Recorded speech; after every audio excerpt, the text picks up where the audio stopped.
Good afternoon, everybody. Good afternoon. All right. Happy Friday as well. Okay. So the Inflation Reduction Act goes squarely at many of the biggest costs Americans face, like energy and healthcare, giving families vital breathing room while building on the unprecedented deficit reduction we have achieved with over $300 billion in savings for taxpayers that a host of economists confirm will fight inflation.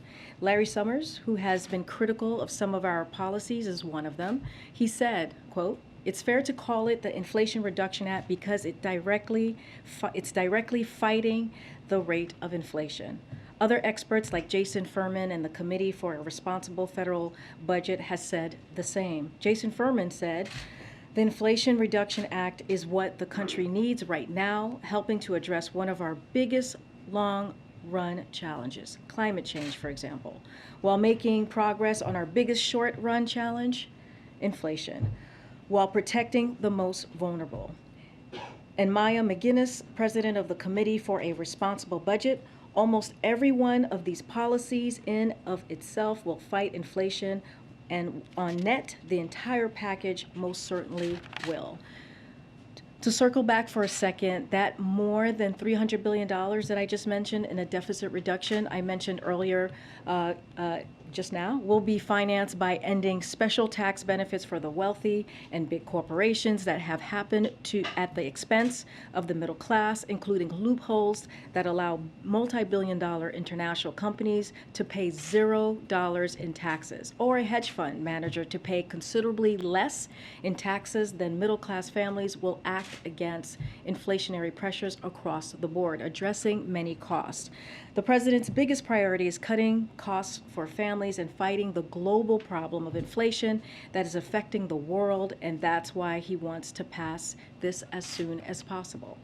And while Democrats have a concrete plan to take on cost, congressional Republicans don't, and they are so strongly opposed to ending welfare for big pharma, cutting energy costs, and cutting the deficit that they aren't just uniformly opposed to this bill, but most House Republicans even voted against yesterday's competitiveness bill that the Chinese government wanted to kill.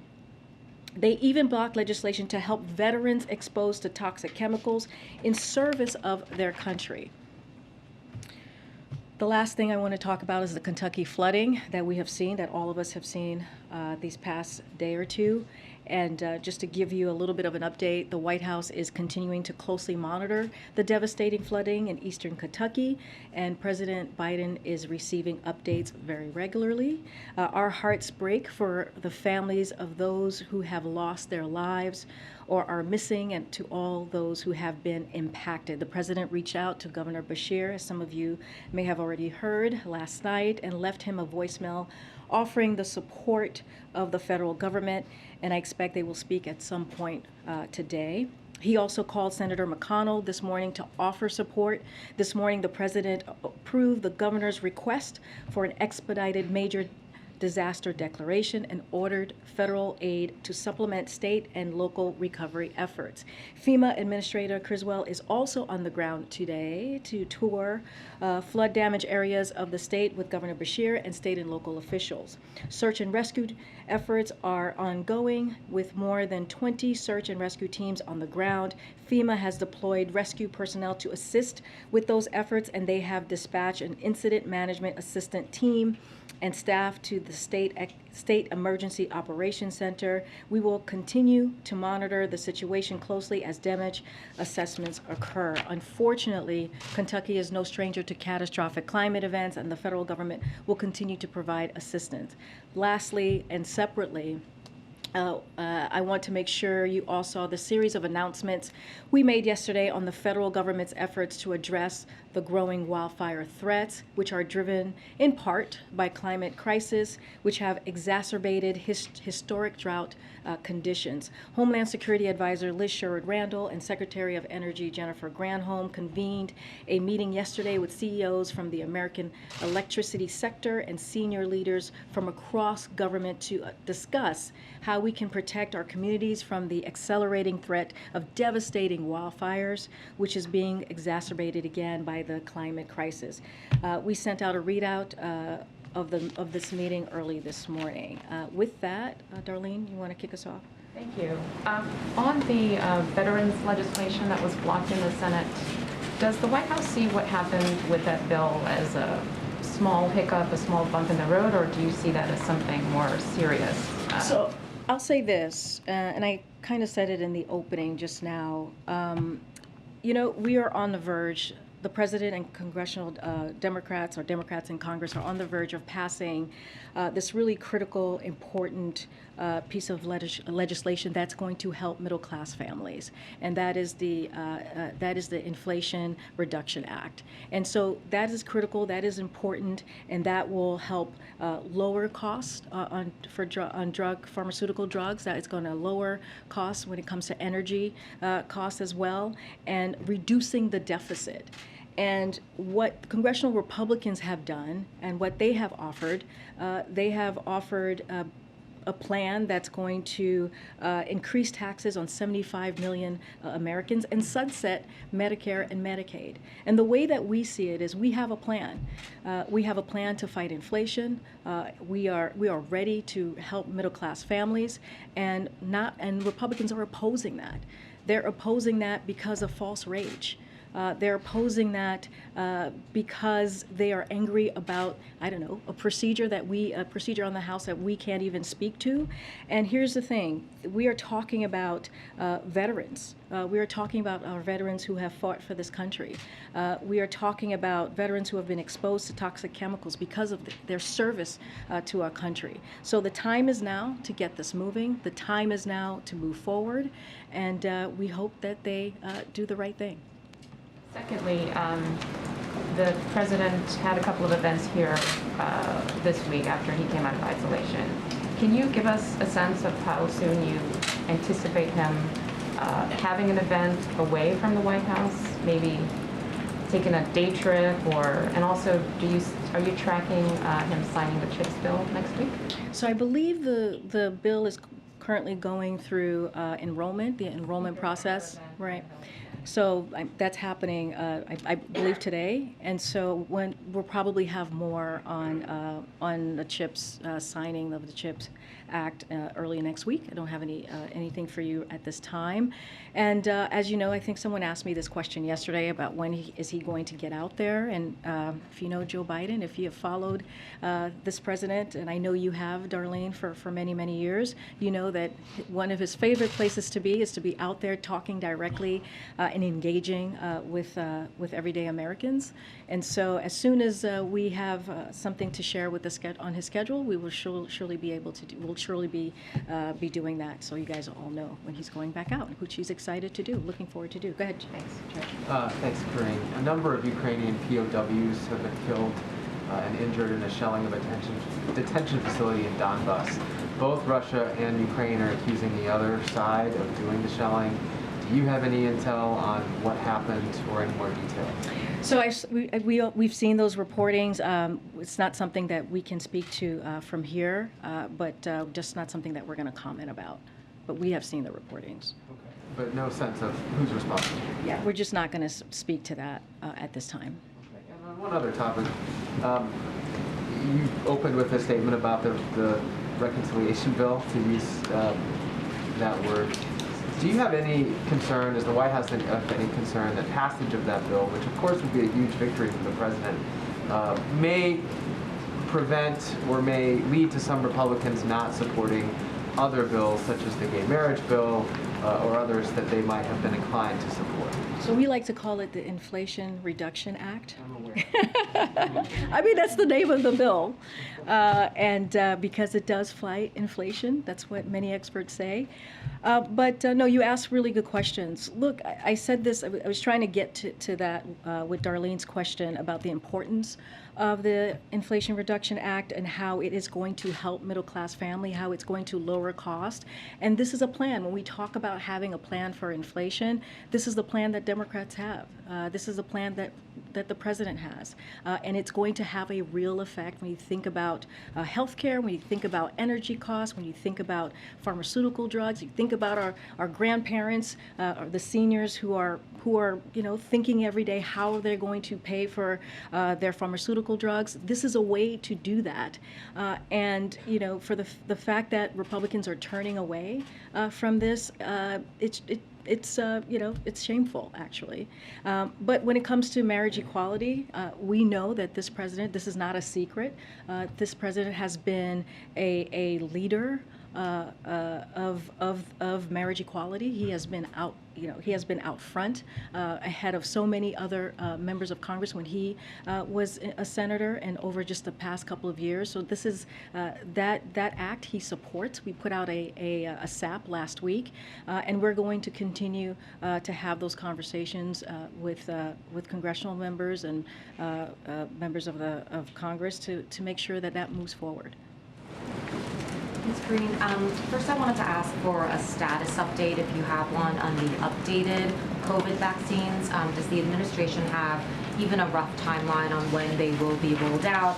And then just generally, is the idea that certain people, maybe people with health conditions, older people, perhaps they would be prioritized first, or would it be sort of a free-for-all as soon as they're available? So just so folks know, and I'm sure you guys are all tracking this, HHS today announced an agreement to purchase 66 million doses of Moderna's bivalent COVID-19 vaccine boosters, candidate for potential use in the fall and winter. This contract announced follows a recommendation by the FDA last month that vaccine manufacturers update their existing COVID-19 vaccines to create a bivalent booster and can target BA4 and BA5. Omicron subvariants, as we know, is very transmissible. But today's purchase is in addition to, just so folks know, to the 105 million COVID-19 vaccine boosters doses the U.S. government purchased recently from the Pfizer for potential use later this year, pending FDA authorization and a recommended by CDC. Pending those FDA and CDC actions, HHS would receive the first deliveries of the Moderna and Pfizer vaccine boosters doses in early fall. So decisions about the shots and all the experts' review and the science data, that's going to be something that FDA and CDC does. We just don't have anything currently right now to share. Once we have more of what the plan looks like and the allocations, we certainly will share that. And then just have one more following Secretary Blinken's conversation with Sergei Lavrov today. Is the White House currently open to President Biden directly having a conversation with Vladimir Putin to try to make progress on the U.S.'s offer to get Brittany Griner and Paul Whelan out of Russia? I know at various points in the past there were suggestions, right now may not be the right time, just given everything that's going on in Ukraine. Just wanted an update on that. So Secretary Blinken thought it was important to make clear where we and our global partners stand on several key issues. Clearly, Brittany Griner and Paul Whelan was part of that. He reiterated our substantial proposal, which you heard from Secretary Blinken yesterday, which is on the table. And he spoke about the importance of Russia allowing ships to depart Odessa and to adhere to their grain deal. So that was a conversation that they had today. He also emphasized how Russia's plan to annex parts of Ukraine by force, which we warned about from here at the podium, would be a gross violation of the UN Charter, and we would not allow it to go unchallenged or unpunished. You heard him say, so those of you who listened in today, that we are under no illusions that Moscow is prepared to engage meaningfully and constructively yet. So Secretary Blinken made clear this was not about a return to business as usual. So we are, again, under no illusions. As far as a call or plans for calls, we do not have a plan for the president to call President Putin. At this point, is it on the table, off the table? I know that there's nothing for you to announce. But No, it's not even there's nothing for me to announce. We do not have a plan for that at this time. Want to follow up? Hoping to ask a domestic question, but it's kind of a follow-up on the status of these negotiations around Brittany Griner and Paul Whelan. Does the administration feel like it accomplished what it was hoping to by going public with this substantial offer now that we are seeing some engagement between Secretary Blinken and the Russian foreign minister? And are you concerned this could all just still fall apart? So here's the thing, we have made clear, the president has made clear that this is a priority for him. And in getting Brittany and Paul home, he wants to see them come home. But he's also made clear that when it comes to U.S. nationals who are being wrongfully held or held hostage, they need to come home. And he's going to do everything that he can to make that happen. And I think this is what you see by the announcement that Secretary Blinken made yesterday, by having a substantial offer on the table.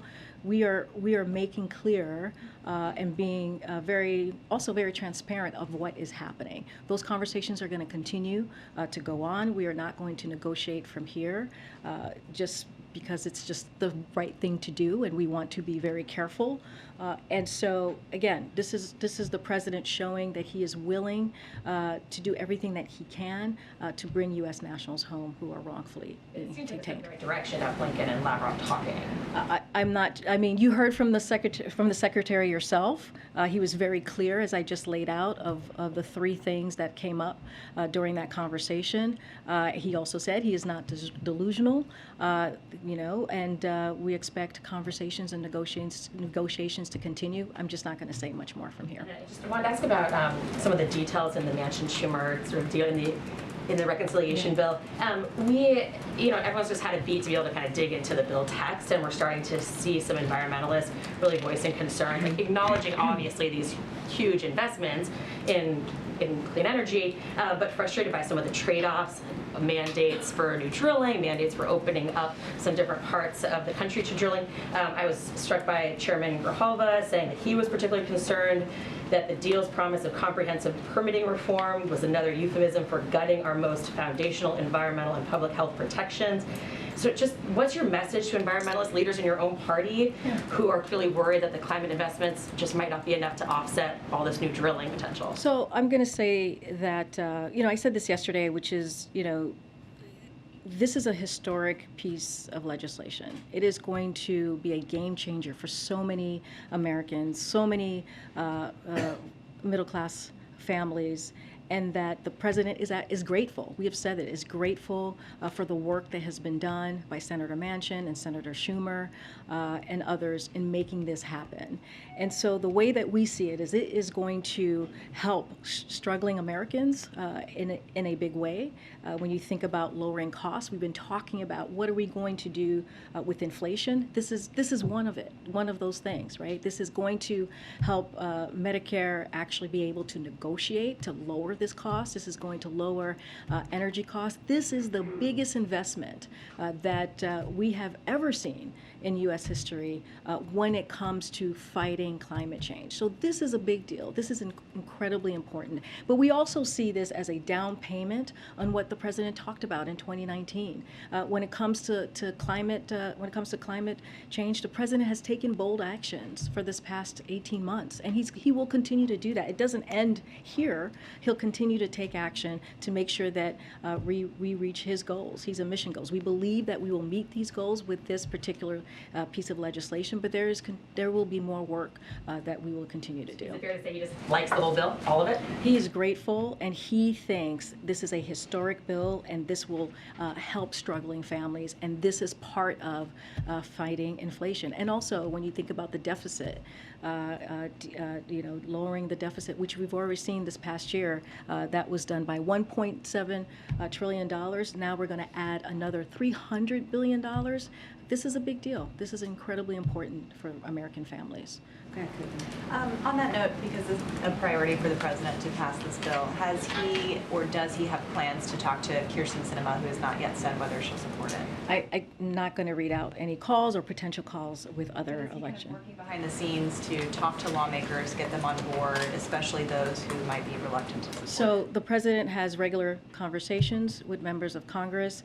His team, as we have said, have been communicating with the senators on this bill. offering any technical assistance or any guidance that they might need from us, but I don't have anything to read out on a potential call. Okay. And then, given how difficult it is to get all 50 Democrats onto anything these days, and how difficult it is to get bipartisan support for anything these days, when it comes to legislation to tackle inflation, and given that this bill doesn't address, rising home costs and rent and food and gas and those kinds of things, does the president think that this is kind of it? This is what he can get legislatively from this Congress when it comes to tackling inflation? You're talking about just in general, or you're talking about? Yeah, I mean, given that this is called the Inflation Reduction Act, and there are still lots of elements of inflation that are not tackled by this bill, and how, tenuous support is for it, given that not all Democrats have signed on, So- does he think that the legislation, that's kind of it in terms of what this Congress can do? So I just want to be really clear here. This choice is not between this and a better deal. It's between this or walking away about things that we really care about when it comes to Democrats. Issues that we really care about. Lowering prescription drugs, lowering energy costs, continuing to decrease the deficit. All are things that Democrats care about. This is a big deal. This is a historic piece of legislation. And to your point, it is the only legislation out there in Congress that's going to fight inflation. So we need to move forward to get this done. And so that is the message that we are going to put forth. This is our chance to really start to lower inflation. And the things that this bill does are not small. These are really big, important items. If you ask many American families, if you ask them, hey, are you able to pay for your drugs, your medical needs that you really need every day, or seniors, you ask our seniors that question, I'm sure most of them will say, no, I have difficulty paying for those bills. I mean, that's what we're talking about. We're talking about giving some relief to families, to seniors. It's going to go a long way. Again, this is a historic piece of legislation, and we encourage folks to support it. And just a quick follow-up on Lavrov. Is the president concerned that these talks are doing anything to kind of legitimize Russia in light of their aggression and war against Ukraine? That kind of opening up these discussions, starting these discussions, especially when it comes to Griner and Whelan, that this is doing anything to kind of legitimize Russia, or that it could get to that point? I mean, I don't know how that would legitimize Russia when we know they are causing this brutal war in Ukraine. When that is fact, when that is known, when you see NATO has come together in a way, coalesce in a way we have not seen in a long, long time to make sure they send a loud message to Russia. When you see the sanctions that have really hurt the Russian economy, I mean, I don't see how they are legitimized at all. If anything, they are now a pariah in the global stage because of what they're doing. So what the president is doing, and the secretary and his team, his national security team, is to make sure we keep our promise and doing everything that we can in bringing home U.S. nationals that are being held, who are wrongfully detained, and that's going to be the focus. And so the president, again, this is top of mind. This is a priority, and that's what you're seeing right now. Karine, thank you. Going back to getting the Inflation Reduction Act passed, how does the president see his role in getting this over the finish line? Well, look, this is, as I said moments ago, we see this as a down payment from what he's been talking about in 2019. The president has been very vocal about how he sees dealing with inflation, right? Dealing with high costs. You have seen him the past several months talking about pharmaceutical drugs, and in particular insulin, and how expensive that is for families. You have heard him talk about how families are paying 2 times, 3 times more than families across in other countries. So he's been very vocal. He has been out there. He has done this, gone out there and met with the American people, or spoken in front of them and told that story, explained what Congress needs to do. So we're going to continue to do that work. He has staff here in the White House that's continued also to have those conversations. And I ask in part, and I know you're not going to get specific about phone calls to Senator Sinema, but does he feel like he gave some space to the negotiators? Does he feel like now is the time for him to engage directly, hands-on, to try to get this over the finish line and to make that personal outreach to potentially bring Senator Sinema here? So, we're not going to talk about any outreach of any other senators, but I would say that the president has been very vocal here. He has made his point very, very clear to the American people, to the public, of where he stands on these items that we're talking about. When we're talking about climate change and energy costs, when we're talking about drugs, pharmaceutical drugs, and bringing those costs down. And again, his team, right? These are the folks who work for him, have been directly engaging with members in Congress, and that's going to continue. And so, again, he has been very vocal, and he'll continue to do that. There's a new polling out by the New York Times, but other news outlets as well, that shows a majority of Democrats don't want President Biden to run again in 2024. The latest New York Times polling has 26% who say they do want him to run. We had some reporting yesterday that the administration is keeping a close eye on potential challengers. How nervous is this White House when you look at those numbers and when you think about the other Democrats who are out there making their voices heard? So, the president intends to run in 2024. We are a long ways away from that. I cannot get into specifics of any political election polling because I am behind this podium. But what I can say, we've just talked about the Inflation Reduction Act and how important the president believes it to deliver that to the middle class, to the American people.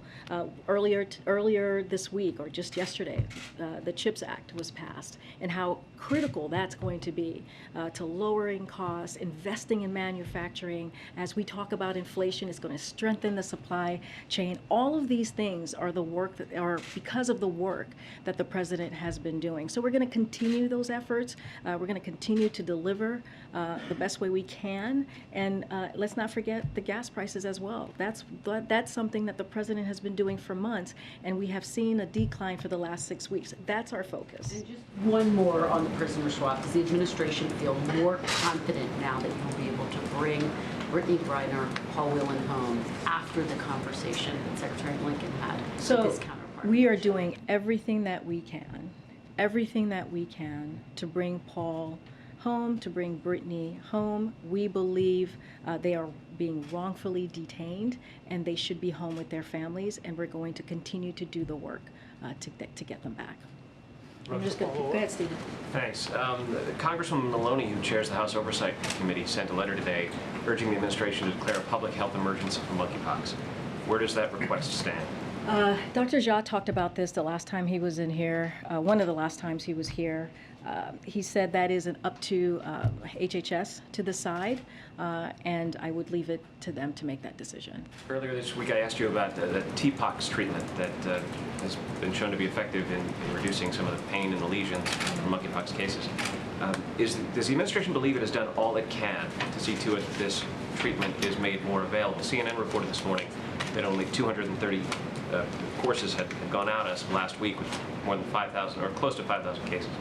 So when it comes to TPOXX specifically, facilities' easier access to treatment is critical and a priority of the federal response. CDC and FDA are working on a range of actions to do exactly that. It's important to note that when it comes to TPOXX, it is FDA approved, but it's approved for smallpox, not for monkeypox. And so it is up to a doctor who is looking to prescribe that TPOXX. They should reach out to the CDC if they feel that that is important, or their state health department, and will be able to access it. But again, it is approved for smallpox. I do want to say that yesterday, the HHS announced plans to allocate an additional 786,000 doses of Genos vaccines to combat monkeypox, making the total doses of vaccine available in the United States to over 1.1 million doses. So HHS will allow jurisdictions to order doses starting today and we'll ship them soon after. So that is important, as well as testing that we have talked about, upping that so people know what, if they know how to proceed, or if they have monkeypox, and also to make sure that people are educated. That is also something that HHS is doing, and these are going to go to at-risk populations. So we're talking about 1.1 million doses. Okay. Thanks, Karine. An official who is associated with Chinese state media is suggesting that if Speaker Pelosi tries to go to Taiwan, her plane could be shot down. Does the president have a response to that? You know, I've been asked about, I know you're asking specifically about the rhetoric that we're hearing from China, but as it relates to the speaker's travels, it's something that we're just not going to speak to. Right now, that's a hypothetical. We're just not going to speak on her schedule. As we have said multiple times, we give advice and guidance to any members of Congress where they travel, to the region they travel, whether an advice on geopolitical situation in the region or in the country, and any national security issues that may arise. But again, I'm not going to speak to a hypothetical. Okay, and on another subject, why is the Biden administration building a border wall in Arizona? So we are not finishing the wall.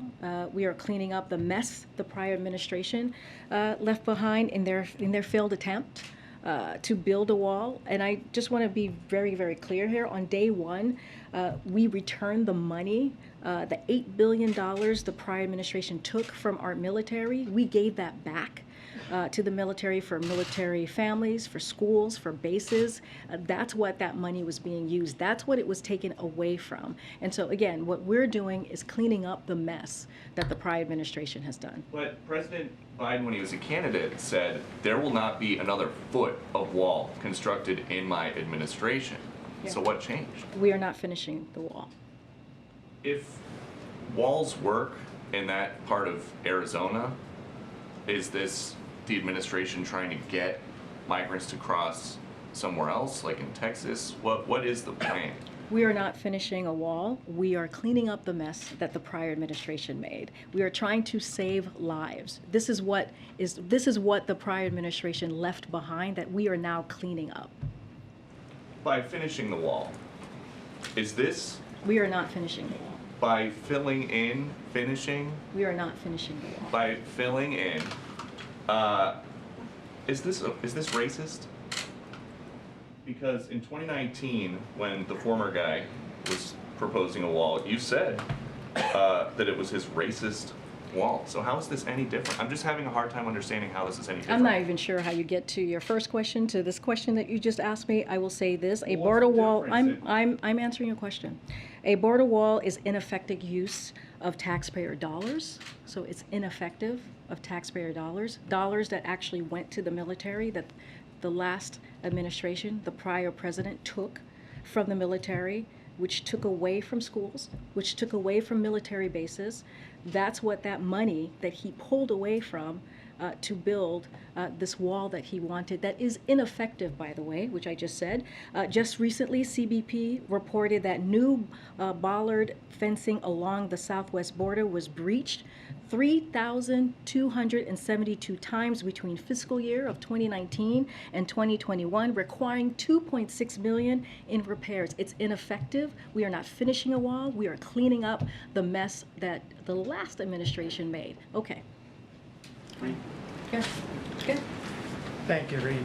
I have a couple of questions, one on Argentina and another one on Mexico. On Argentina, I would like to know where the president's schedule stands in terms of meeting with the Argentinian president. So as you know, consistent with the White House protocol for positive COVID cases, President Biden worked in isolation for 5 days after testing negative. As a result, the planned, to what you're asking me, a visit by President of Argentina has been postponed until a later date. And when we have a new date to share, we will share that. But there's no any idea whether that's going to happen in August or September? We will share a date once we have it. All right, and on Mexico. Mexico. Since Mexico's President López Obrador was here recently and met with President Biden, I would like to know the role the White House played in the request of extradition of Mexican drug trafficker Rafael Caro Quintero, if any. And since the request for immediate extradition seems not to be that immediate these days, is the White House in touch with Mexico at all, or the presidency of Mexico in order to expedite this process? So that is a law enforcement matter, so I would have to refer you to Department of Justice. I guess my question was whether President Biden touched on this matter when President López Obrador was here at the White House, and if the White House played any role, that's the NSC or the president himself, on this matter. When it comes to a law enforcement matter, that is with the DOJ, Department of Justice. That is not something that we would deal with here. Go ahead, Jenny, I'm gonna come back down. Thanks. Quickly to go back to the Inflation Reduction Act, there's a projection out from the Penn-Wharton budget model today that found low confidence that the legislation will have any impact on inflation, and even projected a small inflation increase in the first 2 years. I know this is just one model, but it actually is one that Senator Manchin has leaned on before to guide his support or opposition to previous pieces of legislation. So I'm just curious if there's any concern in the White House that with this new data coming out that Manchin could reconsider his support for the current bill, or do you think you're rock solid?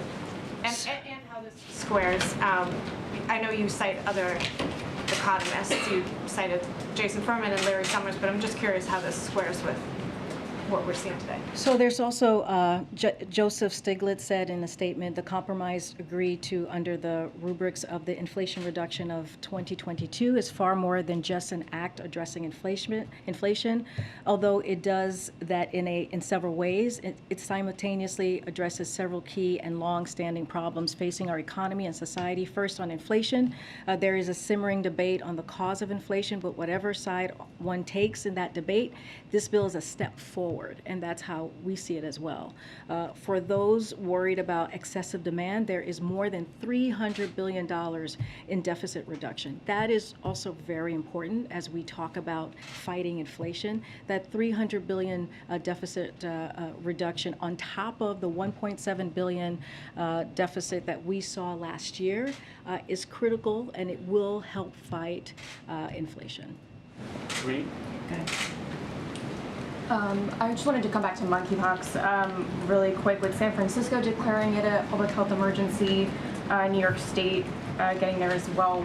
Why does it seem that there's a delay, and is there any concern that the administration is moving too slowly on this to declare it a public health emergency? You declared an emergency. Again, that's going to be with HHS. But look, the way, and I talked about this earlier, when I believe the first cases was in mid-May, and in June we put together a comprehensive approach on dealing with monkeypox.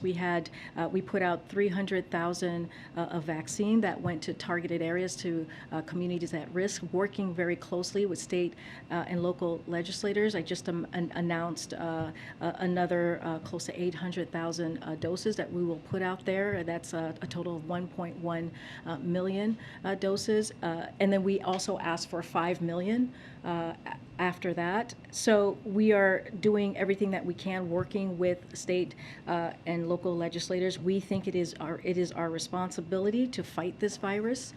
We know HHS is certainly committed to doing that. And part of this is going to be educating, as I mentioned earlier, folks, making sure that there's testing out there. We increased our testing as well.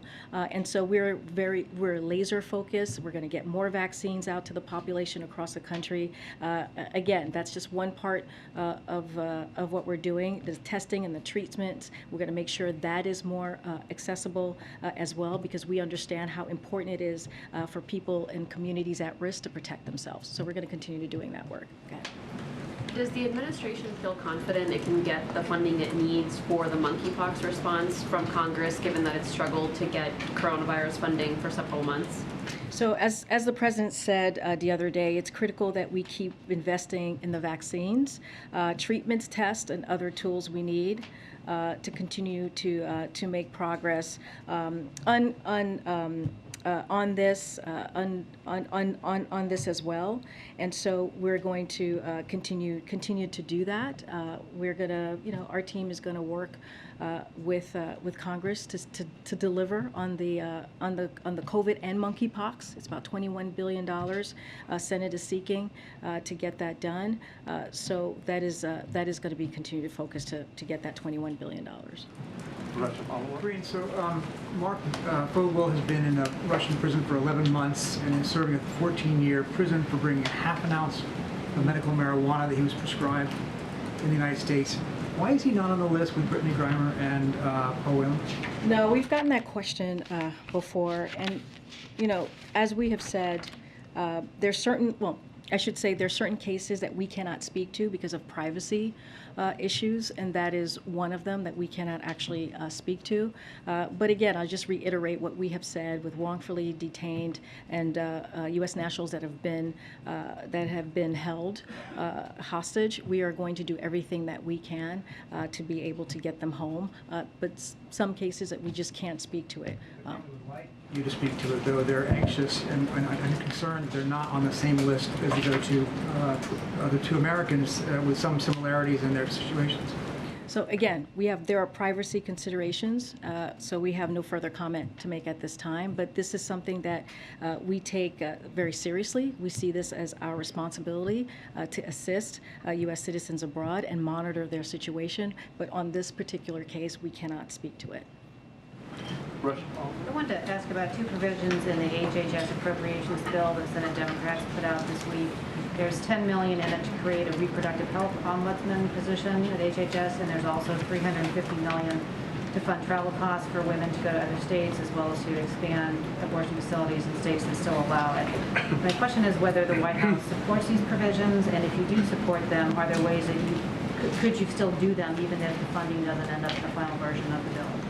So, the president was very clear about making sure that we provide FDA medications to women and their health care who are making their own decision on how they want to move forward with their family. We know that when the Supreme Court made that extreme decision on Dobbs, it really put a lot of families and women's lives at risk.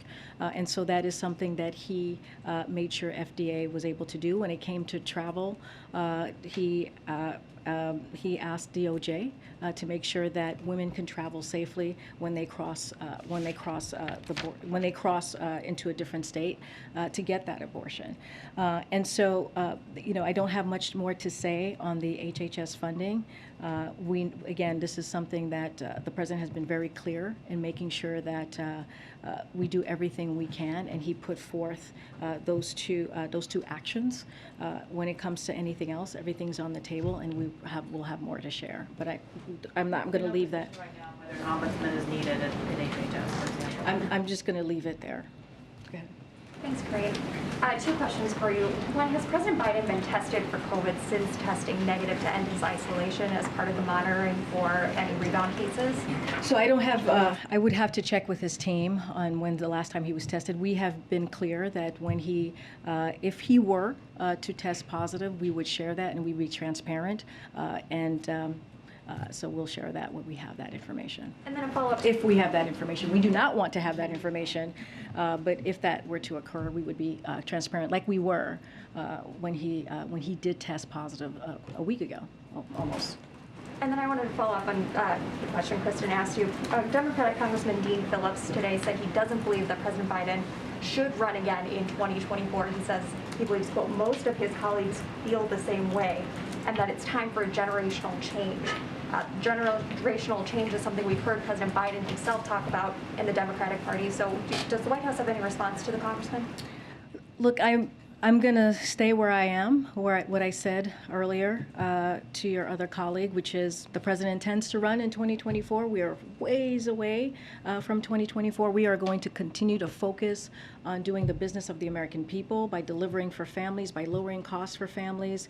As we have seen, we are very focused as well on the Inflation Reduction Act, as I just went through and explained. We saw the CHIPS Act pass, which is going to lower costs for families, going to fight strengthen supply chain, strengthen our national security, invest in manufacturing. Those are the things that we're going to continue to focus on, and much more. So right now, 2024 is so far away. Karine, thanks. On the variant-specific booster shots for COVID, so with the 66 million Moderna shots ordered, that's in addition to the 105 ordered from Pfizer. That's basically enough doses for half of Americans. Do you think that is that reflective of what you think demand will be for the booster shots in the fall? And what do you plan on doing as the administration to promote uptake in the event that they do receive approval? Well, this is something that we have planned for, and we have been very clear about needing the funding to continue the comprehensive plan that the president has. But again, we are planning for the upcoming months. We have these 66 million boosters specifically for the BA4 and the BA5. Once FDA and CDC, based on the experts' review and science and data, they'll have their decisions on that particular piece. But again, we will have more to share and bring out Dr. Jha to share more. And then is the president considering a trip to Kentucky to visit the disaster area? As I said at the top, he's being regularly updated on this. Again, our hearts go out to the families who have lost loved ones, who have just lost even so much during this time. And a lot of it is due to climate change as we are talking through this, all the movements on climate change is what we're trying to do here. But again, he's going to stay updated. He spoke to, he's going to hopefully today connect with Governor Beshear. We don't have anything to share on his schedule at this time. Follow-up question? Yeah, thanks, Karine. One clarification and one question I have for you. On the clarification, so we've heard the argument that job creation is the reason that we can't be in a recession, or one of the reasons.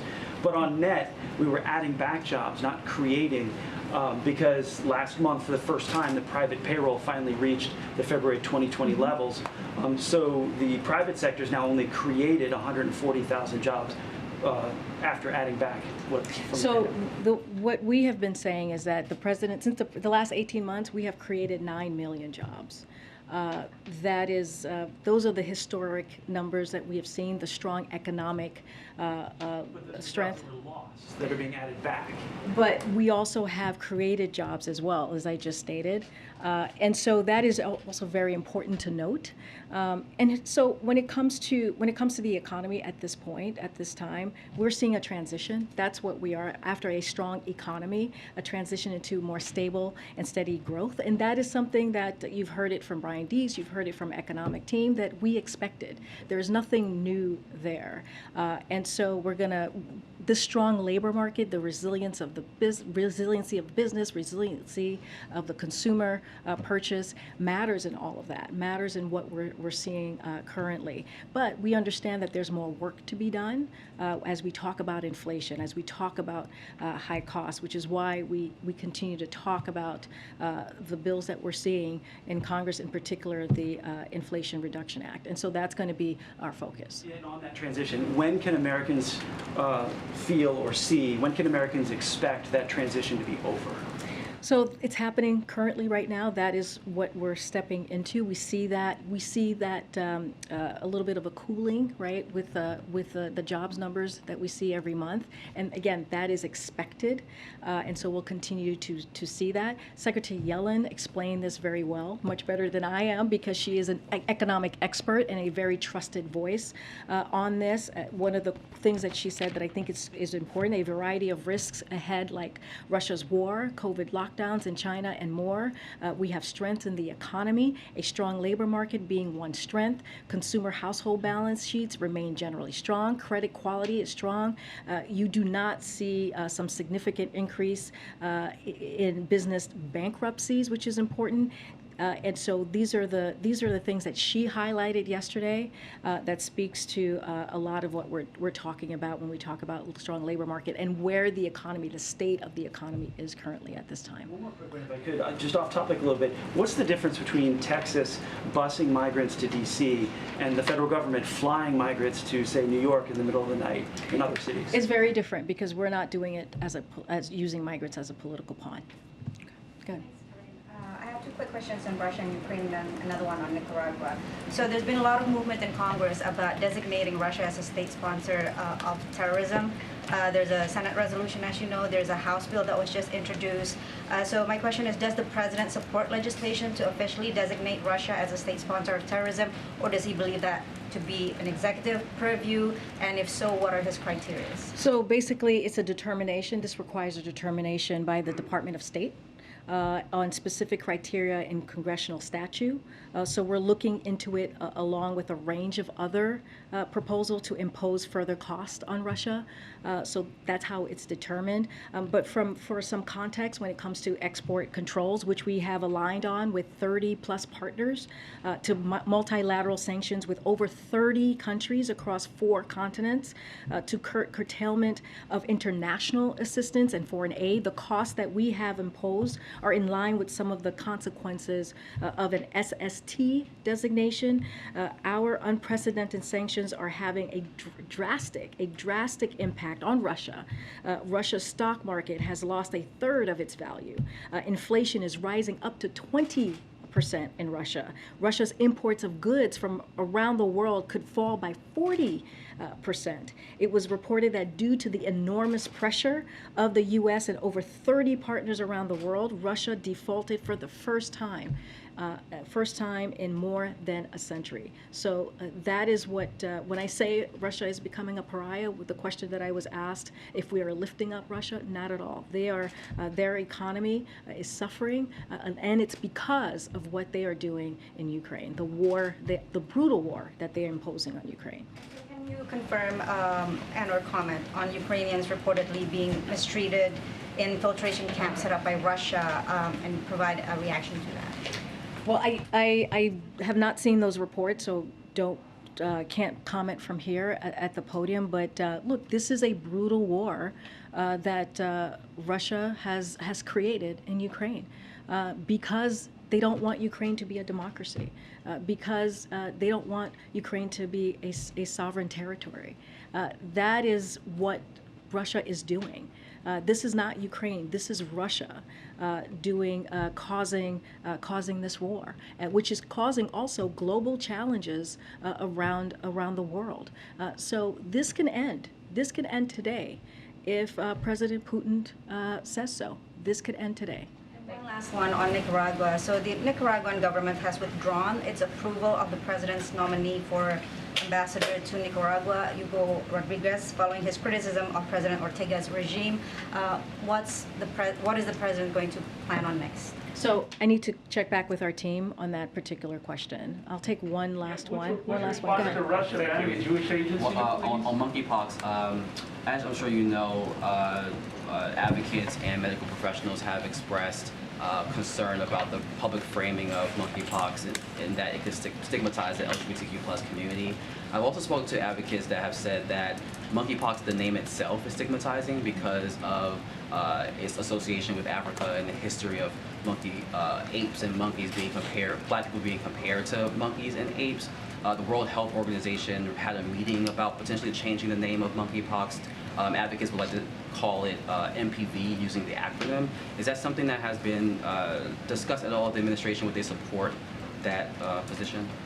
We understand, and I know so many other communities understand how a name of a virus can really cause harm to that community, and that is something that we have seen, right, this last couple of years specifically, even when you look at COVID and the different variants.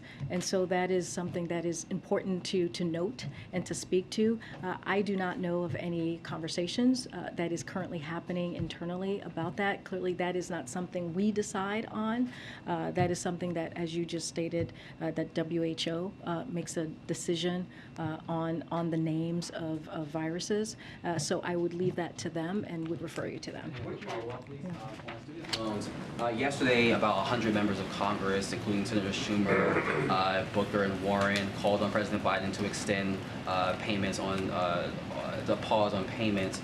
I know the administration has been kind of unwilling to say whether or not a decision has been made or if they're still deliberating, but I do wonder, given the recent economic reports, and to what extent inflation is weighing on that decision or deliberation.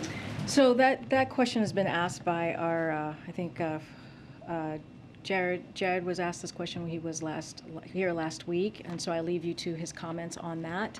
I believe Brian was asked that question actually just this week, so I refer you to his comments on that.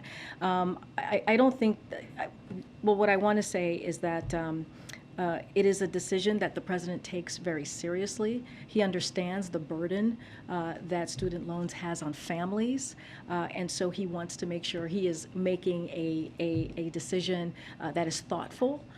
And he was just asked this question last week, which was the last time that we saw him out there on the road, which is when he was in Somerset, Massachusetts, and he said by the end of August. So that's what I would expect, by August 31st. Thank you, everybody. Thanks, Karine.